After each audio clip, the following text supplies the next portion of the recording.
Assalamualaikum friends, you are watching Inside Hub. I am Talham Social. Today let's talk about Donald Trump 20-point Gaza plan and Pakistan's stance on it. Mainly focused on ceasefire on Gaza and secondly reconstruction on Gaza and the two states of formulas, Palestine state and Israel state. As soon as Pakistan name appeared in the draft, a storm broke out on social media that Pakistan was recognized Israel.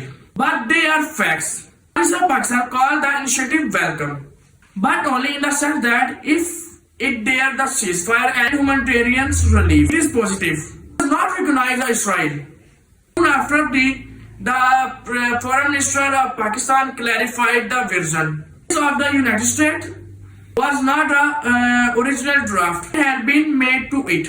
That means Pakistan had not fully endorsed it. The position remains unchanged. Full support for the Palestine, right to self-determinations, and no recognition of Israel.